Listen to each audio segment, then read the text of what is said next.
Theme parks have been around forever. It started out with small fairs and then amusement parks in the 1800s, and then Disney took over. In 1955, Disneyland changed everything. They made the rides feel like you were more a part of a story, and then soon all of the other amusement parks decided they were going to copy that. And over time, these rides got bigger and faster and more intense, and you know, obviously if you're doing that, it's gonna make them more dangerous. And accidents are prone to happen for a couple reasons. First off, the machines can break, workers can make mistakes, and visitors don't follow the rules. Those are the reasons accidents happen. And roller coasters move so fast that even like the smallest problem can lead to a crash. It's actually so dangerous and nobody ever talks about it. And then water rides seem safe, but then strong currents and hidden machinery can trap people under the water. I made like a whole other video talking about Action Park where like a bunch of people died. That was more of like a water park. People were getting like electrocuted. Crazy things can happen. And then some people get hurt because they ignore the warning signs. And they'll try to be cool and they'll like go into the restricted areas. Or like their phone will fall and they'll try to like jump over the fence to get it. Or like their hat will fall off and then they'll run up to a moving coaster and then bam, their head falls off.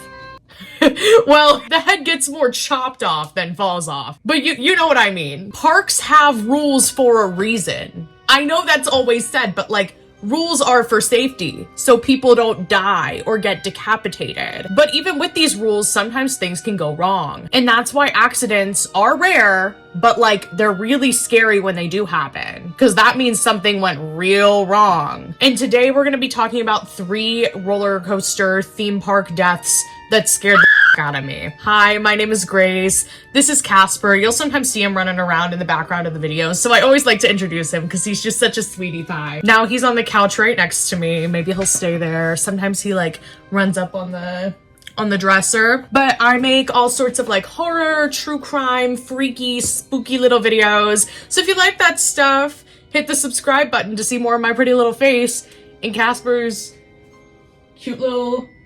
Oh, you don't want to hear me ramble. Let's get into the video. So the first ride gone wrong accident that we're going to be discussing is the Superman Tower of Power. And this happened in Six Flags Kentucky Kingdom back in 2007. It happened on July 21st. And the Superman Tower of Power was a 177-foot tall drop tower.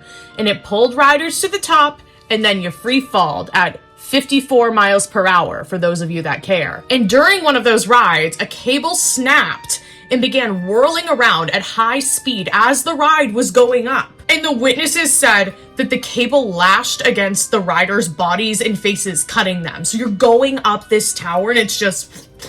It's horrifying. Like, I can't imagine being one of the witnesses, and like my little sister goes on that ride and I'm just like watching her get on the ride, have a fun time at the park, and then she gets like whiplashed, but that's not the right word. She gets like sawed. I don't even know. And then as the ride started to go down, the severed cable wrapped around a 13-year-old girl's legs and ripped both her feet off at the ankles. Can you imagine? My sister's 15, so like that's what I think about automatically. Like I even just referenced her. Oh, it's so sad that it had to happen to someone so young. I mean, not that it's good that it happened to anybody. She was just trying to have a fun day at Six Flags, and it didn't turn into that fun of a day. They didn't release the footage of her feet being severed. Shocking. Can you imagine just like getting on the drop tower? That's already so scary. I love rides, but like I don't like the like woo feeling of the drop tower. And then like on top of that, on top of all of that, your feet get sliced off, or the person next to you's feet get sliced off and you get blood all over you, and then you have to wait. You can't even get right off the ride. So as for this poor girl who just wanted to have a fun day at a theme park, she was rushed to the hospital, and the doctors were able to reattach one of her feet through extensive surgery. Which, like, great. At least she's not, like, wheelchair bound because of this. I'm assuming they gave her, like, a prosthetic foot as the other one. She can use, like, crutches and then eventually not need the crutches and use the prosthetic foot. That's what I would imagine would happen. But here's why it happened to even begin with. The ride operators ignored the warning signs, including the frayed cable, which showed visible wear right before this incident occurred. So this was totally avoidable if they just like reported it, and then they had like the people come to the ride and fix up the cable, and then they could resume the ride. But I guess they're not getting paid enough to be doing that. I guess they're not getting paid enough to care about anybody's safety. Or honestly, it's a bunch of teenagers working the ride. I bet they didn't even realize. Even if it's visible, the teenagers aren't going to be like inspecting the cables on the ride. It's just a terrible situation, honestly. Let's move on to the next one. There was a decapitation on this Batman ride in Six Flags over Georgia back in 2008. Batman the Ride, which is the name of it, was an inverted roller coaster, meaning the track was above the riders and then their legs like dangled. And if you care about stats, it reached 50 miles per hour and had multiple loops. There was a 17-year-old boy who had lost his hat on the ride earlier in the day. And they had all these signs in the park saying like, don't jump the fence, don't go into the areas the roller coasters are functioning in. And he decided he was going to ignore all of the warning signs and jump not one, but 2 fences into the area that the roller coaster was in to retrieve his hat. But unfortunately, he walked right into the ride's path where one of the roller coasters was speeding, and it struck him at full force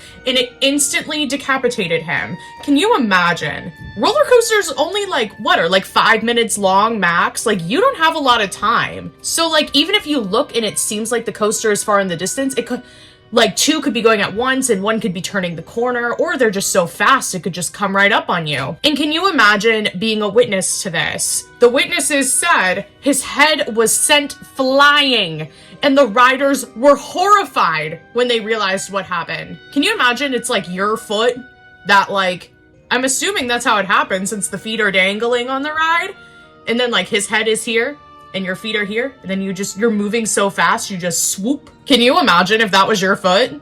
Like, that's how it happened, right? That would make the most sense to me. There's no footage of the moment of impact, thank the Lord. I could not show you that anyway. Can you imagine being on like another ride at the park? You know how you'll be at a theme park and you'll hear someone be like, oh my gosh, did you hear what happened over in Italy? I'm just thinking of Busch Gardens. Like, they'll talk about like Greece and Italy and Germany. They'll be like, oh, but over in Italy, like the ride is closed for the day. Some kid puked.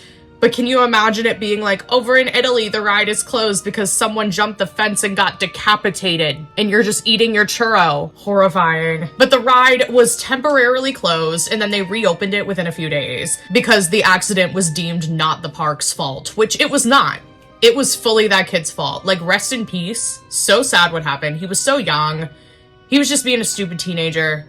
But it's really sad, obviously. Someone died on a roller coaster called the Mindbender in Galaxyland back in 1986. It was a triple loop roller coaster, and it was inside of West Edmonton Mall. And at that time, it was the largest indoor roller coaster in the world. So what happened was a loose bolt made a wheel fall off of the last train car. And then as the train car was getting closer to the loops, it got really shaky. And once it entered the 3rd loop, the damaged car derailed completely, sending 4 passengers flying out of their seats. And the train crashed into a concrete pillar, and the detached car slammed into a railing. Unfortunately, 3 passengers died instantly, and 1 was critically injured. And the accident was caught on camera. Like, there's actual footage that exists, I'll insert it, of the coaster mid-loop right before the derailment. But the ride shut down and was modified before reopening years later with new safety measures. And I'm sure it was something fun to talk about in line, but in reality, it's like horrific and so sad that this happened to all these people. And it really gives a new definition to like, are you afraid of roller coasters? Like, are you brave enough to ride the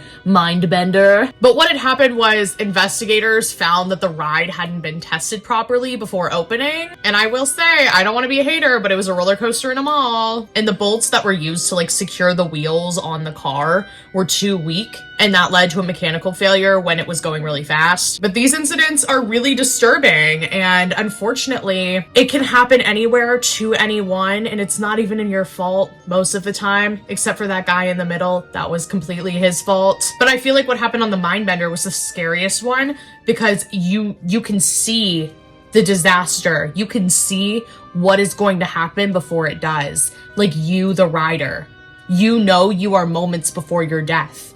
because you see that there's an issue and there's nothing you can do about it. I'm excited for the theme parks to open back up this year. They might be open now. It's like March. I usually go to Six Flags Great Adventure, but my boyfriend and I were talking about going to the one in Connecticut. Lake Compounds, that's what it's called. And hopefully I will be able to live to tell the tale. If you like my content, make sure you come over to my Instagram. It's at grace.mitschlerlich. Mitscherlich. That's how you say my last name. I always have to be like, it's German. And then people are like, you're German? And then I'm like, I dye my hair. My hair is like dirty blonde naturally. Like if you liked the video though. And I'll see you guys in the next one. Stay spooky.